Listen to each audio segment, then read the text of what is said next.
Assalamualaikum warahmatullahi wabarakatuh. Alhamdulillah. Wassalatu wassalamu ala rasulillah. Segala puji dan puja kehadirat Allah subhanahu wa ta'ala. Juga salawat dan taslim kepada Nabi besar Muhammad sallallahu alaihi wa ala alihi wa sahbihi wasallam. Saudaraku seiman, pada siang ini kita akan membahas tema umum tentang masalah indahnya pernikahan. Dan bahasan ini sangat penting, terutama di masa kita sekarang, karena pernikahan ini selalu saja, umumnya di tengah-tengah generasi muda selalu ditunda. Baik dari pihak orang tua, karena pertimbangan dalam pandangan orang tuanya anaknya masih muda, atau masih kecil, atau belum layak menjadi suami, apalagi menjadi ayah, atau belum layak menjadi istri, apalagi menjadi ibu, ataupun dari pihak si anak. Dia masih merasa kalau menikah itu berarti dia akan terikat, sehingga nanti aja dulu, saya masih ingin bebas, saya masih ingin membujang, menggadis misalnya. Sementara ini semua bertolak belakang dengan agama yang sedang kita anut, yaitu Islam, agama yang mulia. Dan ini satu-satunya agama di sisi Allah subhanahu wa ta'ala. Saudaraku seiman, ada satu potensi dalam diri kita yang Allah berikan. Tentu banyak potensi yang lainnya, tapi ini diantaranya, yaitu masalah biologis. Sangat normal kalau seorang laki-laki suka melihat wanita, itu normal. Atau seorang wanita menyukai laki-laki. Ya. Dan ini, atau seorang perempuan menyukai laki-laki, itu sudah normal. Sehingga kita suka untuk melihat, berbicara, ya, memegang, gandengan tangan, ada terasa kehangatan. Ciuman, bahkan meletakkan kemaluan di kemaluan. Dan bagi yang sudah menikah, mengetahui masalah itu. Jadi memang pernikahan itu adalah sebuah kebutuhan. Karena sang pencipta Allah memang telah membebankan syahwat itu pada kita. Ada keinginan gitu. Dan Allah berikan ketentraman jiwa di situ. Anda bisa bayangkan kalau Allah tidak memberikan keinginan tersebut atau syahwat itu. Maka akan seperti apa kira-kira keadaannya? Tidak ada keturunan manusia. Karena tidak ada yang ingin melakukan interaksi biologis. Sementara sang pencipta Allah meletakkan sperma pada laki-laki yang harus keluar pada saat dia klimaks. Dan si perempuan juga terbangkitkan syahwatnya untuk bisa menerima sperma itu. Kalau tanpa syahwat, sesuatu yang aneh. Ya. Terasa sangat risih atau membuat seseorang itu risih. Allah subhanahu wa ta'ala mengingatkan kepada kita tentang hal yang dibolehkan, yaitu menikah, dan mengingatkan kita juga tentang hal yang tidak boleh, yaitu zina. Dua hal ini, teman-teman sekalian, sama tujuannya, yaitu pelampiasan biologis. Memang itu tujuannya. Makanya para ulama mendefinisikan nikah itu dengan al-wat'u atau interaksi biologis. Ya bermula dari sentuhannya, tatapannya, ciumannya, pelukannya sampai akhirnya meletakkan kemaluan di kemaluan. Dan ini bukan aib untuk dibahas. Bahkan ini hal yang seharusnya dibahas. Supaya generasi muda muslim, kenapa saya katakan generasi muda? Karena mereka yang akan awal beranjak untuk menikah. Kalau orang duda, janda, atau orang sudah berumur, mungkin dia sudah pernah melalui masa pernikahan. Yang pernah melalui masa pernikahan sudah tahu masalah itu. Walaupun juga materi ini insya Allah akan bermanfaat bagi mereka. Tetapi di sini teman-teman sekalian, generasi mudanya, agar mereka faham, ternyata saya memang tidak dibolehkan dalam Islam untuk berdua-duaan dengan lawan jenis saya apalagi saling menikmati satu sama yang lain yang memang pada saat interaksi berdua, boncengan motor, berdua di mobil, suap-suapan makanan, ngobrol, kata-kata romantis, panggilan-panggilan sayang, tatapan-tatapan mata yang akhirnya membuat keduanya saling melekat, saling sayang, saling rindu. Itu hanya boleh setelah akad nikah. Dan tidak boleh sebelum akad nikah.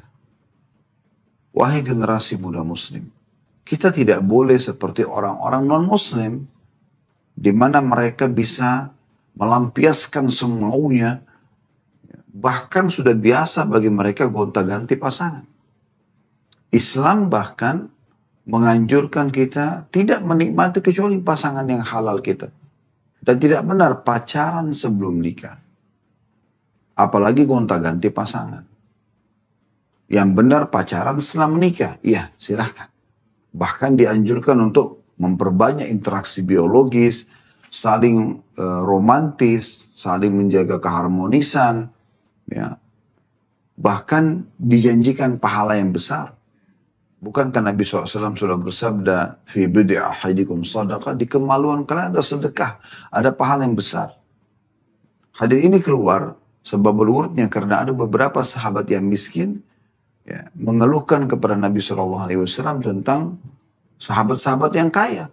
Mereka punya banyak sekali pahala, terutama dengan sedekah-sedekah harta mereka.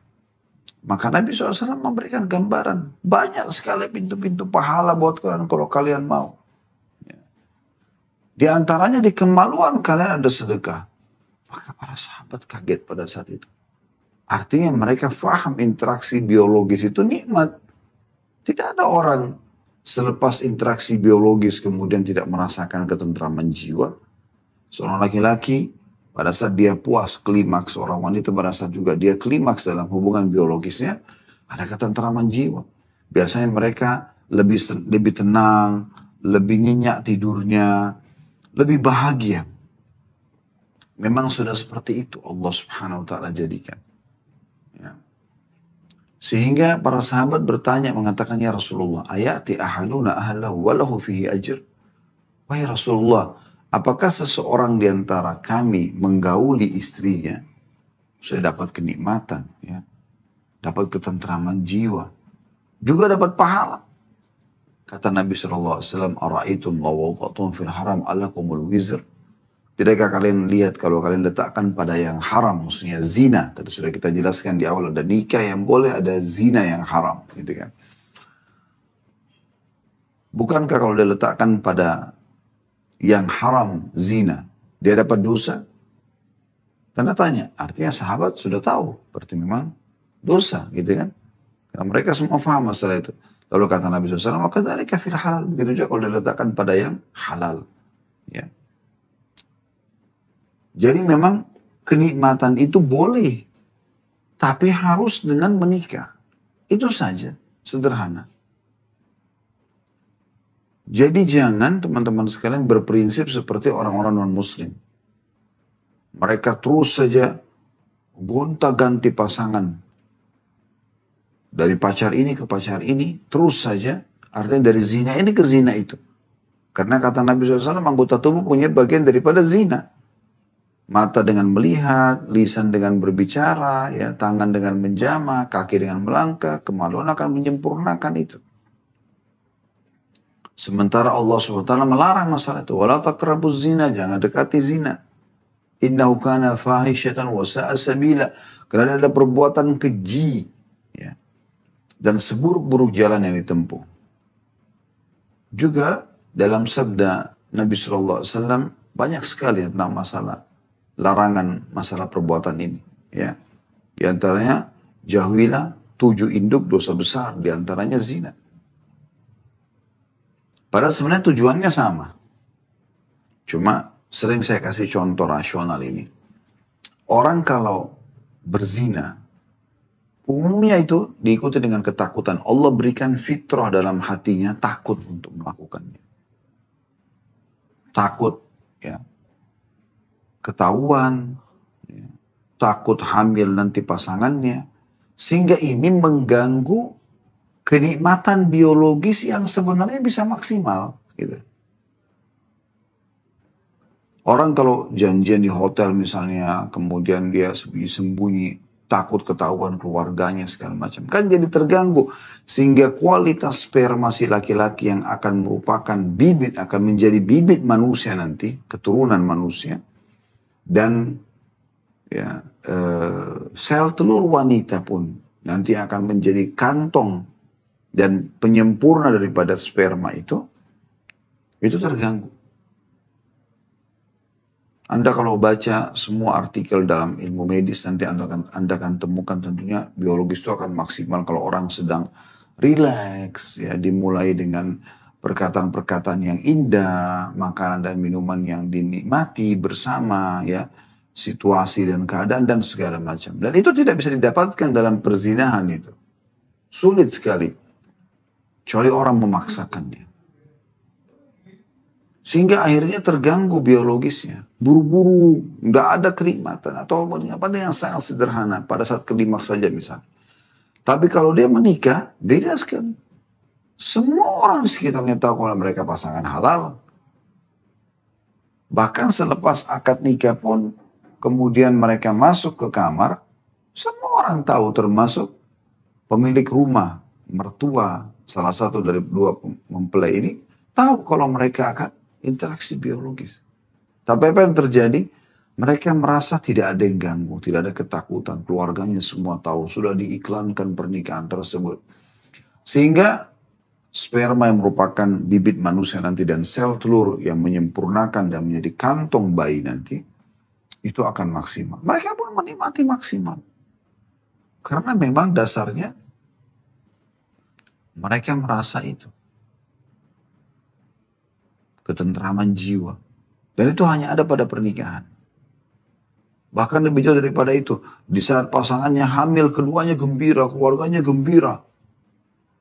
Dan anak itu jelas statusnya. Sementara kalau perzinahan sampai hamil itu luar biasa. Kenapa terjadi aborsi? Karena mereka secara fitrah merasa, secara alami merasa ini yang kesalahan nih. Bahkan dalam hukum Islam, kalau kita bicara Islam itu tertolak. Ya. Artinya menjadi anak yang haram. Nggak bisa dijadikan, tidak ada penisbatan nasab pada, ya, orang yang, atau anak yang hasil zina. Jadi ini jelas sekali. Baik, kita akan coba teman-teman sekalian melihat beberapa dalil Al-Quran dan juga hadis Nabi SAW yang memerintahkan untuk menikah. Dan menikah ini tidak ada hubungannya sama prestasi dunia.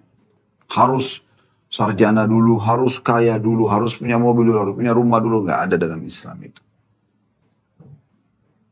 Di saat Anda melihat diri Anda sudah membutuhkan, sudah ingin berinteraksi dengan lawan jenis, sudah boleh Anda menikah. Tapi kan Ustaz, saya mau beri makan pasangan saya dari mana? Kata Nabi SAW, wa ankihul akfa'a minkum. Menikah dengan orang yang sepadan dengan kalian. Yang bisa cukup makan. Kita hanya mampu bekerja untuk mendatangkan satu bungkus nasi uduk, ya sudah. Satu bungkus makan berdua. Karena itu kewajibannya. Tidak lebih daripada itu kewajibannya. Coba kita lihat sama-sama dalam surah An-Nur ayat 32. Allah subhanahu wa ta'ala memerintahkan kita untuk menikah dan menikahkan orang-orang yang masih bujang dan gadis di antara kita. Bukan justru menunda-nundanya. Surah An-Nur, surah nomor 24 ayat 32. A'udzu billahi minasyaitonir rajim. Wa ankihul ayama minkum was-salihin min ibadikum wa imaikum iyakunu fuqara yughnihimullah min fadli wallahu wasi'un alim. Subhanallah, sebelum saya baca terjemahannya, teman-teman, saat kita baca terjemahannya, hal yang paling dikhawatirkan banyak orang pada saat menikah, masalah rezeki. Perhatikan, Allah langsung setelah memerintahkan menikah memberikan jawaban terhadap hal tersebut. Dan nikahkanlah, kawinkanlah orang-orang yang sendirian di antara kamu. Wahai para wali, orang tua, Daripada anak gadis nikahkan kalau ada yang melamar. Tidak usah tunda-tunda. Tidak usah bilang, oh mungkin akan datang orang yang lebih baik nanti. Kalau ini sudah baik agamanya, sudah selesai. Kalau untuk pun menguatkan misalnya menenangkan hati kita sebagai orang tua, tinggal minta anak tersebut istikharah. Kita pun boleh istikharah. Minta petunjuk kepada Allah subhanahu wa ta'ala. Gitu. Allah mengatakan, dan kawinkanlah orang-orang yang sendiri di antara kamu, dan orang-orang yang layak juga kawin atau menikah dari hamba-hamba sahayamu yang laki-laki dan hamba-hamba sahayamu yang perempuan. Jadi bukan cuma keturunan kita, kalau kita punya hamba sahaya pun dianjurkan untuk segera nikahkan mereka. Lalu Allah mengatakan, garis bawah ini, jika mereka miskin, Allah akan memampukan mereka dengan karunia-Nya. Maksudnya Allah akan berikan mereka rezeki di pernikahan itu. Dan Allah maha luas pemberiannya, lagi maha mengetahui. Apa maknanya? Maknanya yang menyuruh kalian menikah segera, walaupun ekonomi kalian masih biasa, adalah Allah. Kemudian teman-teman sekalian, dari ayat ini kita bisa ambil sebuah kesimpulan juga, nikah adalah ibadah.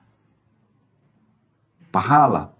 Dari mulai akad nikah sampai anak keturunan kita semuanya pahala. Seorang istri menunggu di rumah misalnya. Nunggu suaminya pulang. Dia nata-nata rumahnya. Dia urus anaknya. Dia kalau azan dia sholat. Ibadah semua. Ibadah semua. Nunggu di rumah saya sudah ibadah. Patuh dengan suaminya saja ibadah. Dan selama dia tidak membangkang dihitung ibadah. Seorang suami. Selama dia terus memberikan nafkah kepada istrinya. Sehingga terpenuhi kebutuhan istrinya. Pahala semua.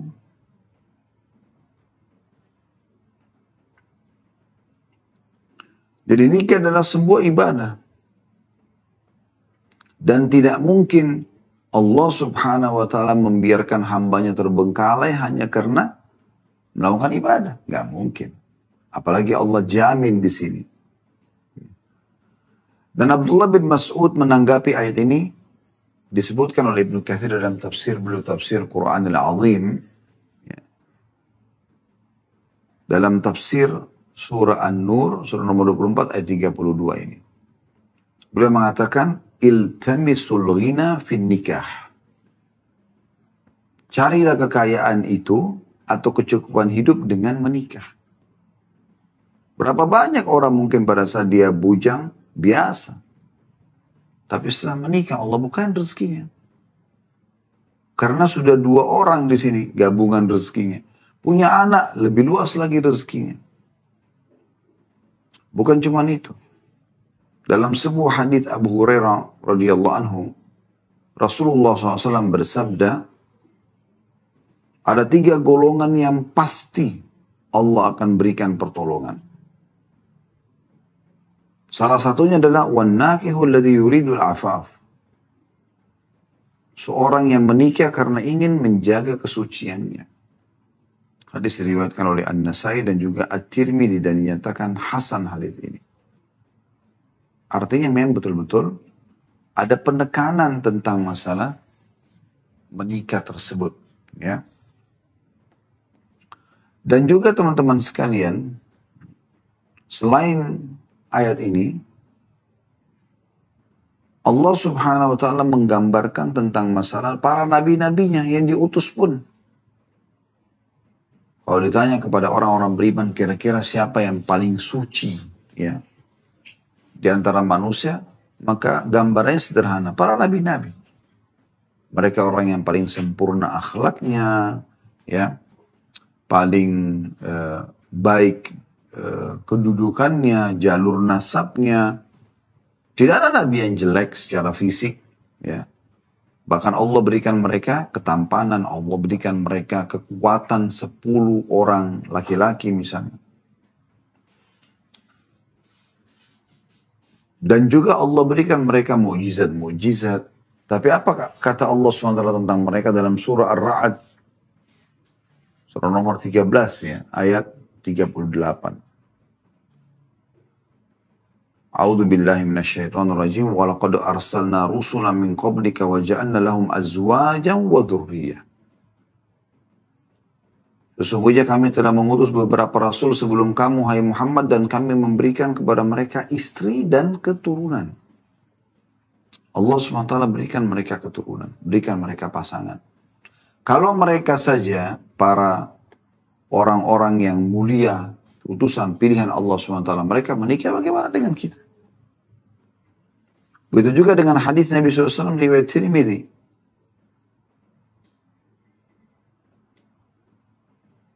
Kata Nabi SAW, ini riwayat juga Imam Ahmad, arba'u min sunanil mursalin. Ada 4 termasuk sunnah para nabi-nabi dan utusan. Al-haya'u yang pertama, sifat malu. Yang kedua, wat-ta'attur, memakai wangi-wangian. Selalu bersih, wangi, bersih, rapi. Ini bagian daripada sunnah para nabi. Kemudian wasiwak, bersiwak, menjaga bau mulut. Kemudian wan nikah dan pernikahan. Jadi jelas sekali gitu. Dan juga Nabi SAW pernah menemukan ada 3 orang sahabat. 3-tiganya berazam ingin melakukan satu ibadah yang tidak umum dikerjakan oleh orang. Maka mereka pun, ya, 3 orang ini datang ke rumah Nabi SAW. Karena di luar rumah Nabi mereka sudah tahu Nabi buat apa. Mereka ingin yang belum pernah mereka tahu di dalam rumah Nabi SAW. Mereka datang lalu menanyakan kepada Ummul Mukminin Aisyah radhiyallahu anha, apa yang Nabi SAW kerjakan di rumah? Kata Aisyah, apa yang seseorang laki-laki di antara kalian lakukan di rumahnya? Bahkan Nabi SAW selain membantu kadang-kadang istrinya kalau apa yang perlu dibantu, dan juga beliau, ya, mengerjakan hajat-hajatnya pribadi. Maka 3 orang sahabat ini masih penasaran, mereka ingin ibadah yang tidak umum orang kerjakan, karena mereka sudah merasa sudah mengerjakan semua ibadah gitu. Maka 3 orang ini keluar dari masjid, keluar dari rumah Nabi SAW, kemudian ke masjid, lalu berazam di depan orang-orang. Mereka semua sambil mengatakan, yang satu bilang, saya mulai hari ini tidak akan pernah tidur malam hari. Pokoknya semalam suntuk saya ibadah, ya. Jadi tidak ada istirahatnya malam. Yang kedua, mengatakan saya tidak mau menikahi wanita. Yang ketiga, ya, bilang saya akan puasa. Atau yang kedua mengatakan saya akan puasa dan tidak akan buka puasa. Jadi misalnya dia puasa hari ini, dia merasa dia masih mampu. Pada saat azan maghrib nanti, dia lanjutkan puasanya sampai besok. Sampai dia sudah tidak mampu baru dia buka puasa. Di hari kedua atau hari ketiga misalnya. Kemudian yang ketiga, orang yang ketiga mengatakan saya tidak mau menikah dengan wanita. Sampailah berita ini kepada Nabi SAW, beliau tidak tunggu, langsung beliau, ya, menemui para sahabat di masjid dan mengucapkan, beliau mengatakan telah sampai kepadaku begini dan begitu. Saya informasi tentang 3 orang ini. Maka ketahuilah, ya, sesungguhnya aku ini tidur di malam hari dan aku juga sholat. Maksudnya aku sholat, aku juga tidur di malam hari. Aku pun puasa dan berbuka puasa dan aku menikahi wanita. Ini perkataan Nabi SAW langsung.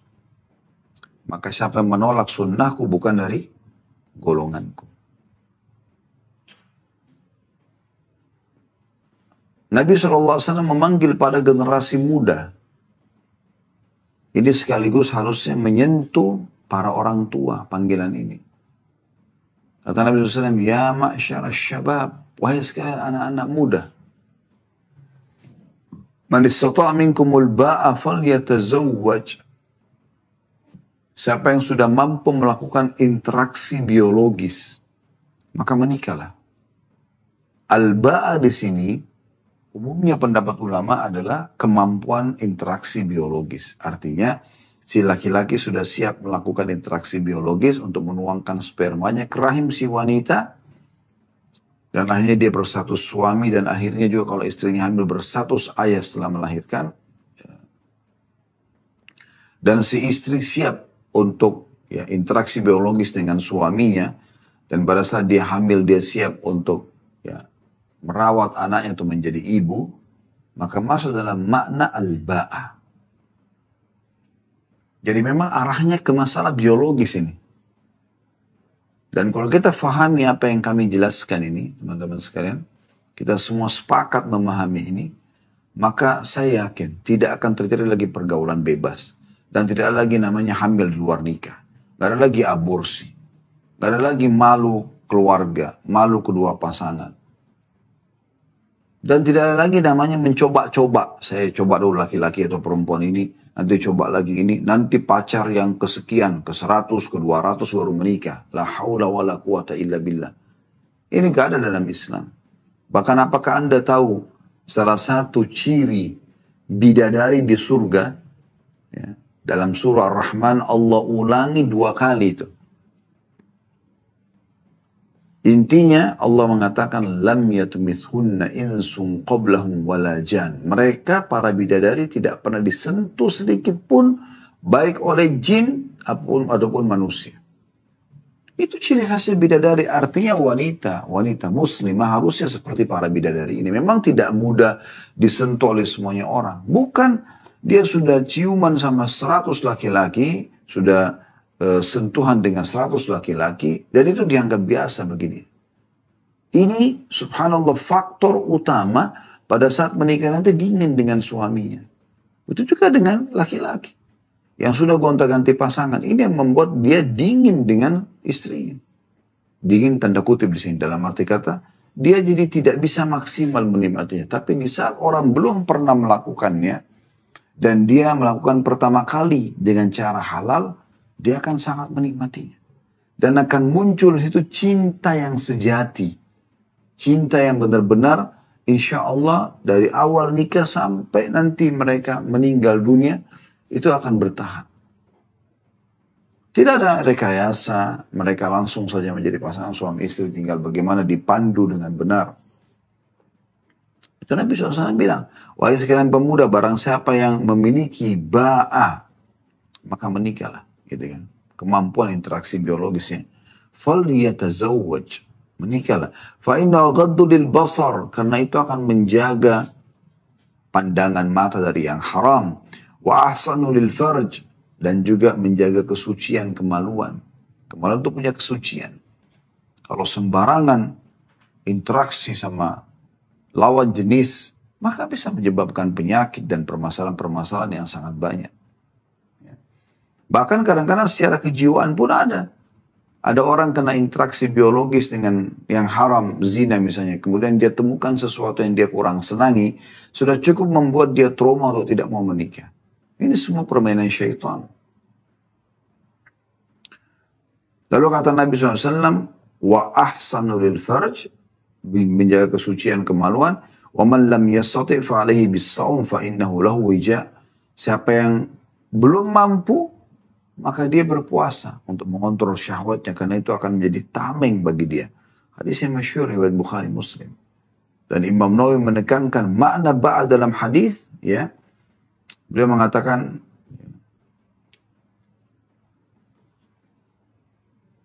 ada pendapat-pendapat ulama. Beliau mengatakan ada 2 pendapat ulama dalam masalah ini. Namun intinya kembali kepada satu makna.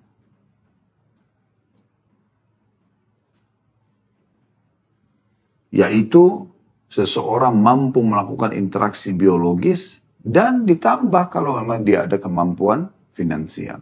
Tapi umumnya yang sedang dibahas adalah tentang masalah sesuai dengan kemampuan. Masih ingat hadis Nabi SAW tentang wanita yang menawarkan diri kepada beliau, al-muhibu nafsaha, kepada Nabi SAW. Kemudian beliau melihat wanita tersebut dan tidak ada hajat. Beliau tidak ingin maksudnya menikahi wanita itu. Maka beliau menawarkan kepada para sahabat di masjid, adakah yang mau menikahi wanita ini? Maka seorang laki-laki sahabat langsung mengatakan, saya Rasulullah. penawaran Nabi, maka mereka tidak nolak gitu. Maka pada saat itu Nabi alaihi salatu wassalam menekankan kepada laki-laki itu, apa yang bisa kau jadikan sebagai mahar? Dia mengatakan, saya tidak punya apa-apa ya Rasulullah. Garis bawah ini ya, berarti laki-laki ini miskin. Bukan cuma itu, sangat miskin. Sampai kata Nabi SAW dalam hadis yang masyhur, iltamis walau khatama min hadid. Cari walaupun hanya cincin dari besi. Bukan perak ya. Hadid itu besi. Surah Al-Hadid dalam Al-Quran kan ada. Tentang besi. Jadi besi kamu bengkokin jadikan cincin, jadikan mahar. Saking miskinnya orang ini, dia keluar dari masjid, dia kembali mengatakan, saya tidak punya ya Rasulullah. Nggak ada cincin dari besi pun nggak punya. Maka kata Nabi SAW, apakah kau punya ayat-ayat Al-Quran? Dia mengatakan iya. Kata Nabi SAW, aku nikahkan kau dan itu maharnya. Sebelum sahabat ini ada kisah Nabi Musa alaihissalam yang pada saat dikejar oleh Fir'aun. Kemudian beliau lari ke negeri Madian, tempatnya Nabi Shu'aib. Kisah yang masyhur ya, dalam Al-Quran. Kemudian akhirnya Nabi Musa alaihissalam ditawarkan untuk menikah oleh Nabi Shu'aib dengan salah satu anak perempuan Nabi Shu'aib. Tapi karena Nabi Musa nggak punya apa-apa, karena sebelumnya Nabi Musa sudah berdoa kepada Allah pada saat sebelum bertemu Nabi Shu'aib, setelah selesai membantu mengisikan air ya dari sumur untuk kedua anak perempuan Nabi Shu'aib, beliau bernaung di bawah sebuah pohon lalu beliau mengatakan, ya Allah, sungguhnya aku sangat fakir terhadap apa yang biasa kau berikan kepada hamba-hambamu.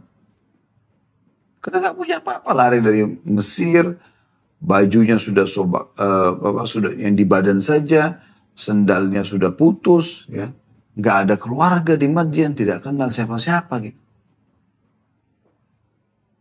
Maka kondisi Nabi Musa pada saat itu tidak mampu.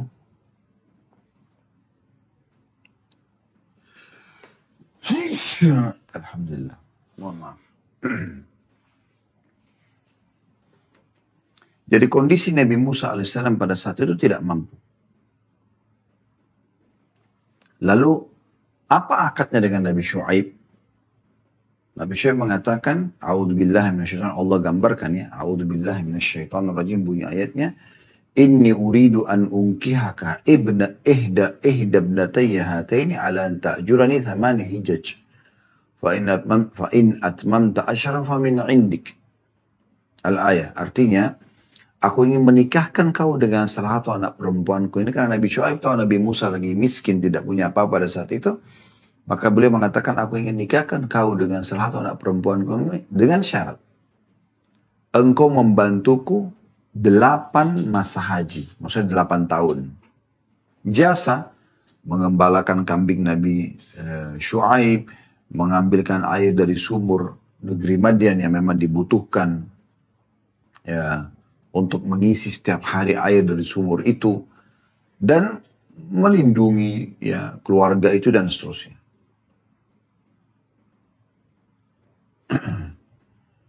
Maka Nabi Musa pun setuju. Menikahlah mereka dan maharnya apa? Akad kerja. Sampai sebagian ulama mengatakan boleh maharnya seperti ini. Coba bayangkan. Dalam kondisi tidak mampu. Kalau Anda harus berpikir harus sarjana dulu, kemudian harus ya punya rumah dulu, punya mobil dulu. Ada kadang-kadang orang tua begitu, anaknya ini sudah bergejolak syahwatnya di kampus, di tempat kerja, tapi terus saja orang tuanya belum ridho sampai harus ada ini dan ada itu. Ini orang tua harus bertakwa kepada Allah Subhanahu wa Ta'ala. Padahal tidak ada hubungannya antara menikah yang merupakan ibadah kepada Allah Subhanahu wa Ta'ala dengan prestasi dunia, nggak ada hubungannya sama sekali. Lalu bagaimana dengan orang yang tidak mampu kalau seperti itu harus syaratnya? Nggak ada jenjang pendidikannya, nggak ada pendapatannya, pekerjaan tentunya misalnya. Kan sulit. Ya. Dan perlu Anda garis bawahi teman-teman sekalian, hadits Al-Baihaqi, hadits Nabi SAW. Dan hadits ini hadits yang sahih. Kata Nabi SAW, "Idza tazawwaja al-'abdu faqad kammala nisfa dinahu." atau nisfad din. Kalau seorang hamba telah menikah, maka dia telah menyempurnakan setengah agamanya. Walattaqillaha fi nisfil baqi. Tinggal dia bertakwa kepada Allah di setengah yang tersisa. Kenapa kok bisa siapa yang telah menikah telah menyelamatkan setengah agamanya? Kok setengah agama dinikah? Memang teman-teman sekalian, karena yang merusak agama adalah zina, pergaulan bebas. Maka dengan orang menikah ada tempat pelampiasan biologisnya, maka pastikan dia akan aman setengah agamanya. Kerusakan yang terjadi di agama bagi seorang laki-laki karena lawan jenis yang haram, perempuan yang bukan halal bagi dia. Kerusakan ya dari seorang wanita justru berhubungannya dengan laki-laki yang tidak halal sama dia. Jadi hadis ini luar biasa gitu. Al-Mulla Ali Al-Qari rahimahullah mengatakan dalam kitab Mirqatul Mafatih Syarh Miskatu Masabih, ya, beliau mengatakan makna sabda Nabi SAW, ya, setengah agama dan dia tinggal bertakwa kepada Allah di setengah yang tersisa adalah bertakwa pada sisa dari perkara agamanya. Di sini dijadikan menikah sebagai separuh agama, menunjukkan adanya motivasi yang sangat luar biasa agar setiap orang menikah. Anda tidak lihat kalau ada pengantin baru seperti apa keadaannya? Gembira, bahagia, ya, selalu pakai baju baru, safar sama-sama, bercanda. Itulah pernikahan. Indahnya menikah gitu.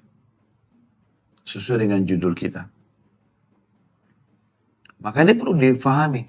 Dan kita bisa membuat rumah tangga kita, pernikahan kita selalu seperti awal kita menikah. Selamanya. Tergantung bagaimana kita membangun rumah tangga itu. Dan orang, teman-teman sekalian, justru kalau tidak menikah, ini jadi masalah baru. Ini jadi masalah baru. Makanya banyak statement para ulama kalau menikah itu seperti bujangan. Bujangan itu seperti sesuatu yang terombang-ambing di padang pasir yang tidak nyata. Bahkan sahabat Nabi yang mulia Abdullah bin Mas'ud berkata radhiyallahu anhu, kalau tersisa umurku 10 hari saja, setelahnya aku meninggal, aku tidak akan lewatkan malam-malamku 10 hari itu kecuali dengan seorang istri. Tentu di sini kalau Anda mau betul-betul mendapatkan manfaat daripada pernikahan tersebut, ikuti panduan Nabi SAW. Hadis-hadis yang masyhur. Bagi para laki-laki, mau bahagia dalam rumah tangga ini, hadisnya. Tunkahul mar'atu li arba'ah. Wanita dinikahi umumnya karena 4 perkara. Limaliha karena kekayaannya, wali hasabiha karena keturunannya, wali jamali karena kecantikannya, wali diniha dan karena agamanya. Dari 4 ini umumnya orang menikah karena itu. Ada yang menikah sama wanita karena kekayaannya, ada yang menikah karena keturunannya, ada yang menikah karena kecantikannya, ada yang menikah karena agamanya. Kata Nabi SAW, fadhfar bidzati din taribat yadak. Pilih yang beragama, kau akan bahagia hidup. Ada tolak ukur, agama berarti. Lalu bagaimana kalau ada orang yang mendapatkan sudah beragama, cantik, nasab, kaya, ya alhamdulillah itu luar biasa. Tapi kalau tidak, maka Anda prioritaskan agamanya. Begitu juga wasiat Nabi SAW kepada para wanita dan wali wanita. Idza ja'akum man tardawna dinahu wa khuluquhu fazawwijuh. Kalau datang kepada kalian wahai para wali wanita, ayahnya di sini atau orang tuanya, dan wahai para wanita yang kalian telah ridhoi agama dan akhlaknya, maka nikahkan dia, terima lamarannya. Kalau kalian tidak lakukan, maka akan terjadi fasad, kerusakan yang besar di muka bumi. Kata sebagian ulama, maksudnya terjadi perceraian. Terjadi perceraian. Allah Subhanahu wa ta'ala menjadikan kalau kita ikutin ya, perintah Allah Subhanahu wa ta'ala, orang yang beragama, Allah jadikan pernikahan seperti ini yang benar sama orang-orang yang beragama, hamba-hamba Allah yang dekat dengan Allah, itu adalah tanda-tanda kebesarannya. Dalam surah Ar-Rum, surah nomor 30 ayat 21, Allah berfirman, A'udzu billahi minasyaitonir rajim, wa min ayatihi an khalaqa lakum min anfusikum azwajan litaskunu ilaiha wa ja'ala bainakum mawaddatan wa rahmah inna fi dzalika laayatin liqaumin yatafakkarun. Ya. Wa min ayatihi an khalaqa lakum min anfusikum azwajan litaskunu ilaiha. Kita mulai dari awal potongan ayat. Wa min ayatihi an khalaqa lakum min anfusikum azwajan litaskunu ilaiha wa ja'ala bainakum mawaddatan wa rahmah inna fi dzalika laayatin liqaumin yatafakkarun. Dan di antara tanda-tanda kekuasaannya, kekuasaan Allah, ini tanda-tanda keberadaan dan kemahakuasaan Sang Pencipta Allah, adalah Dia menciptakan untukmu istri dari jenismu sendiri, manusia dengan manusia. Dan tujuannya supaya kamu cenderung dan merasa tentram kepadanya. Dan dijadikan di antara kamu rasa kasih dan sayang. Sungguhnya pada demikian benar-benar terdapat tanda-tanda bagi kaum yang mau berfikir. Ya, jangan pergaulan bebas, jangan berzina, tapi menikah. Dan sebagian ulama mengatakan interaksi biologis itu adalah sesuatu yang sama dengan orang kalau mau makan dan minum. Alami, fitrahnya, Allah buat orang tahu melakukan itu. Walaupun dia tidak belajar secara khusus. Gitu. Saudaraku seiman, di saat Anda membutuhkan sesuatu, lalu kemudian Anda langsung mendapatkannya. Kira-kira bagaimana sih perasaan kita? Misal contoh, kita lagi pengen makan, sebuah jenis makanan misalnya, lalu kemudian kita langsung mendapatkannya. Atau kita lagi haus, lalu kita tinggal minum.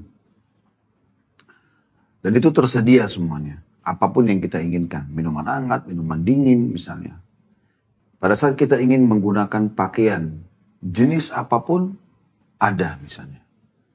Kita ingin menggunakan kemeja, baju koko misalnya, atau takwa bagi laki-laki, celana panjang, dan segala macam lah. Begitu juga dengan wanita. Atau apa saja, kendaraan, rumah, semuanya ada.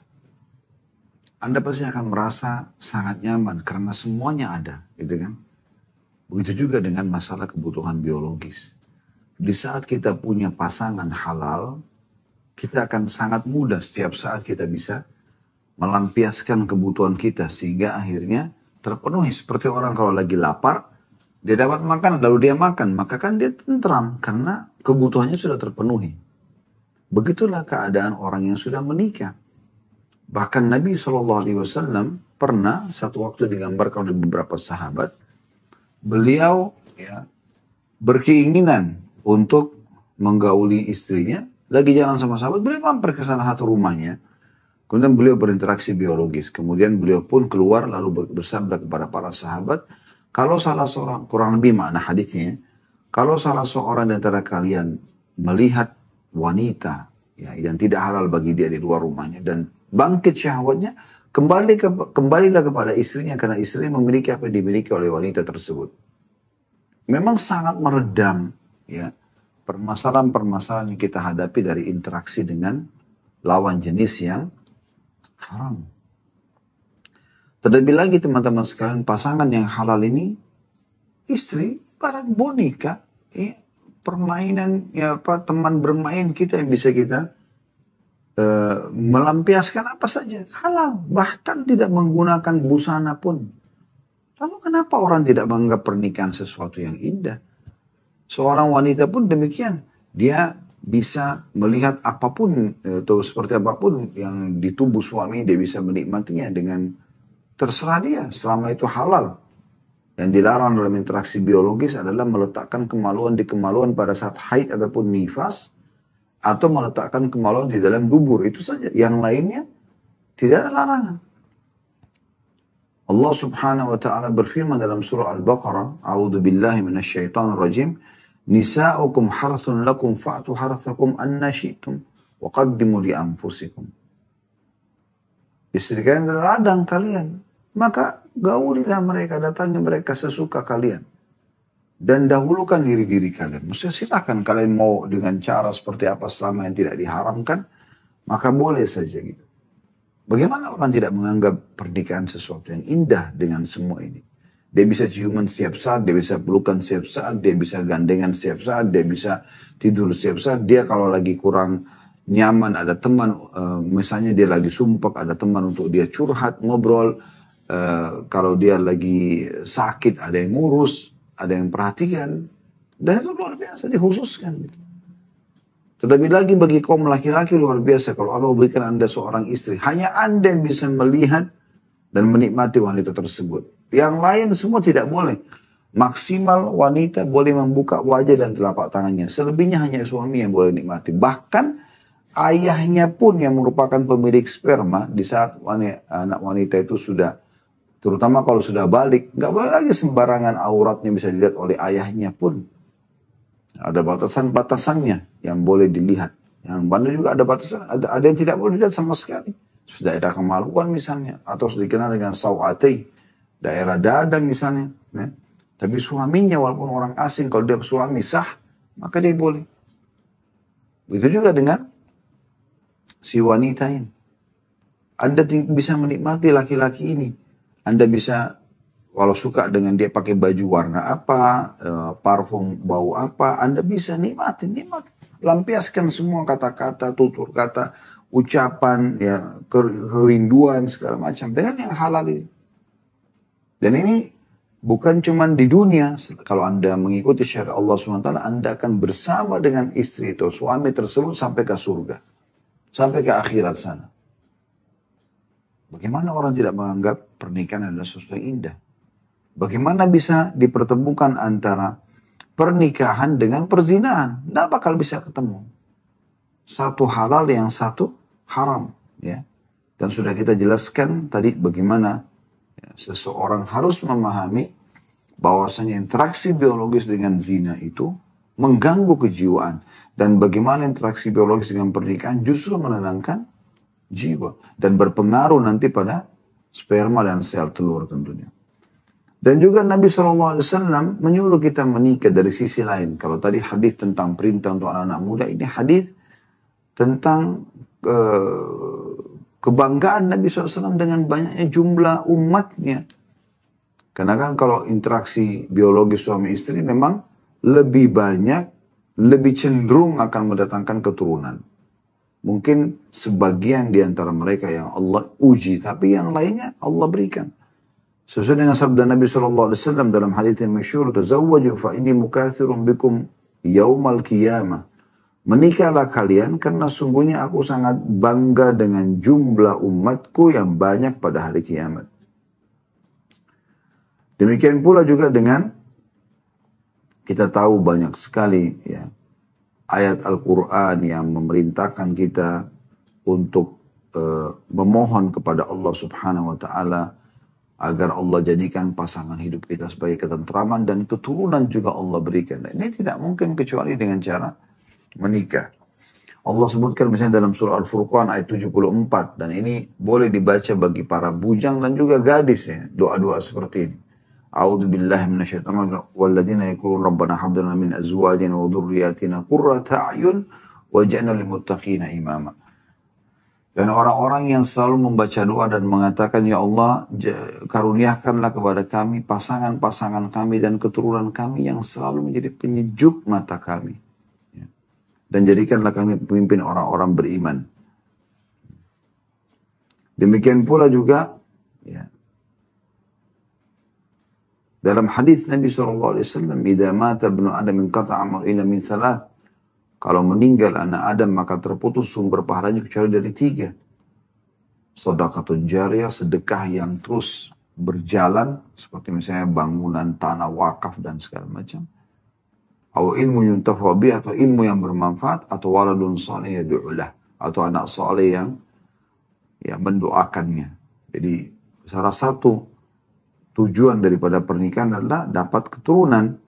Dan keturunan ini nanti akan bermanfaat bagi dia. Dalam hadis yang lain disebutkan oleh Mundhir dalam kitab Targhib wa Tarhibnya dan disebutkan oleh Syekh Albani, ada 7 hal yang akan sampai pada seseorang setelah dia menikah. Nomor 1 adalah walad dan saleh, keturunan yang baik. Gitu. Ini dengan cara interaksi tentunya biologis. Dan kita kalau ingin membahas tema ini teman-teman sekalian, pernikahan akan membutuhkan berhari-hari bahkan berbulan-bulan karena ini baru tentang motivasi untuk menikah. Kita ada step lagi sebenarnya untuk membahas atau tingkatan untuk membahas tentang masalah hak dan kewajiban suami istri. Kemudian bagaimana menghadapi problematika dalam rumah tangga. Kemudian bagaimana supaya mendapatkan keturunan yang baik. Kemudian bagaimana mendidik anak dalam Islam.